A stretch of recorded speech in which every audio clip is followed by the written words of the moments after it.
perceive or like the things you say, because it's like it could like really like backfire like quickly. Yeah, it came up during first period too. I was asking the question like, what could you pretend to be that would get you into a lot of trouble? And that was one thing that came up. You could pretend to be a badass. And then when you're a badass, there are people who want to find out how bad of a badass are you. That's why I don't wear. Especially you would never wear an eye patch. People with eye patches look cool, and then they look tough, and then everyone wants to find out how tough you really are. Yeah. Yeah. What?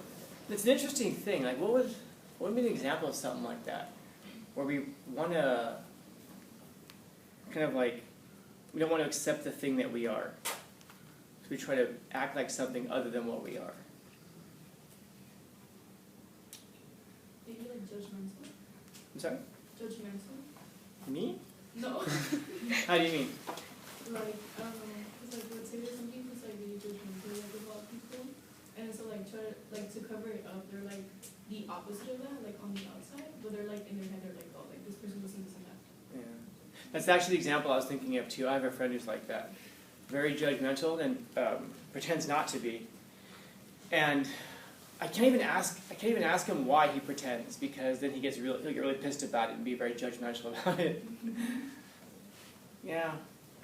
Yeah, and then when you mentioned the first case, that's what I was thinking of. Like when you're trying to manipulate yourself into believing that you are something, so that you actually will be that thing. I'm trying to think of examples of things that would be really good for us to pretend to be, even if we're not that thing. You know? It's like, I told you the number one predictor of your success in life is your IQ. Number two predictor of your success in life, it's not an innate trait. It's called conscientiousness. Conscientiousness is a character trait. That essentially is the attention to detail. So if you're a person who's very attentive to detail, so for example, none of you anybody have about your papers from last time? The stuff on ghosts? No? When you look at them, I want you guys to look at the anticipation guide. We'll take them out in a minute. And I want you to notice that the line that goes through the second box is not lined up corner to corner. You know what I mean? Like the slash that goes across. Do you know why? Because if that bothers you, I want it to bother you. That's why. I could just click on the little corner and it asks me if I want to automatically connect the other corner. I'm like, no, I'll do it myself. And I connect it and I just move it just a little bit up.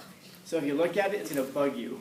And somebody today from first period finally came up to me and was like, this is really bugging me. It's not lined up. And I just sat back in my chair and said, good. Good, I want you to take this home with you. I want you to think on this for the next few days. Like, I haven't slept in 3 days because of this. I'm like, good. Now, that's a personality type that we could say, oh, they're OCD. But actually, this person particularly, he's very conscientious. Very conscientious. All the I's have to be dotted. All the T's have to be crossed. And that's, again, your number two predictor of your success in life. Now, that's something that you can actually influence. That's something that you could actually force yourself to do.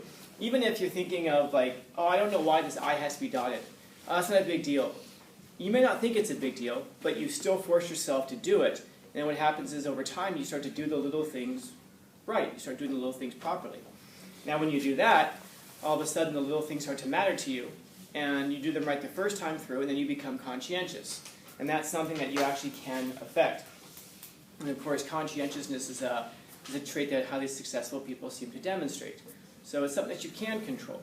You can control. So maybe if you pretended to be conscientious, then you would start to act that way. But of course, there are other things that we can start to pretend to be that we would act differently. So like, for example, if you are conscientious, let's say, but people tell you, especially if you're in a family of people who are not conscientious, and they're telling you, oh, you're too uptight about things, oh, you're too detail-oriented. So you start to pretend like, that's fine, yeah, I don't care either. Well, you might become the person now who's unconscientious. You may take a positive trait, turn it around in your life, and become negatively impact your life. And so there are a lot of things like this where we pretend to be something. Maybe in order to try to be cool, we pretend to be disinterested, or, oh my goodness, we all have social anxiety today, right?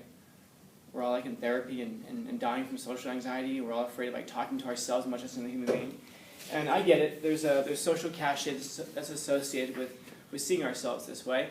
But here becomes the problem. If you start to pretend to be an introvert, just because that's what everybody seems to be these days, then you're actually going to become one.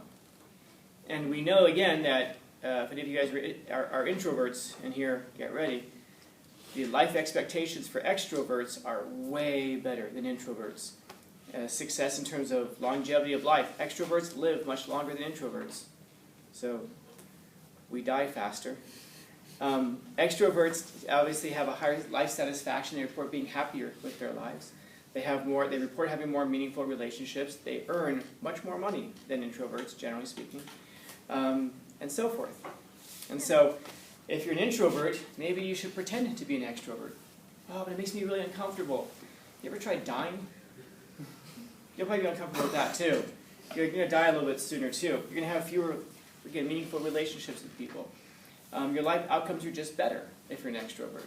And so, I know it's kind of the call of our day that we should just be like, well, just accept me as I am. I accept you as you are. But your life isn't as good as it could be. And if you wish to accept that about yourself, totally okay, man. No problem. And I really do mean that. It's not, it's your life, it's nobody else's. So live it as you wish to live it. But if you want to maximize it, there are things that you can do to maximize it. If you're anxious about going out in groups, what can you do? You can go out in groups and be anxious, and then deal with it, and then get over it, and you'll be better off in the long term. So now there are other things that you could also pretend to be, like if you suffer some sort of deep tragedy in your life, and you just pretend to be okay. Like, oh no, I'm fine. And then you start acting like you're fine, and you never actually deal with the deep tragedy. Well, it's going to come back in other forms. You might not feel it at the time, but it is something that's going to kind of return to you. And so be careful about the things that you pretend to be, because you just might turn out to be that thing. You may kind of shape yourself into that. So again, a friend of mine was one time asking me how to become very smart. And I jokingly at the time said, you have to decide to be brilliant. Just decide. Make the decision. And then once you make that decision, you have to start doing brilliant people stuff. What do brilliant people do? Well, they read a lot, they think a lot, they study a lot, they spend more time on those intellectual things, less time on the non-intellectual things. And if you really, really want to be smart in your life, that's what you have to do. There's no shortcuts to it. And if you don't want to do it, if that's not important to you, no problem. Find the thing that is important to you.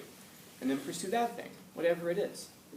And so, if you pretend to be, you just might turn out to be. So be careful what you pretend to be, because you might turn out to be. Questions?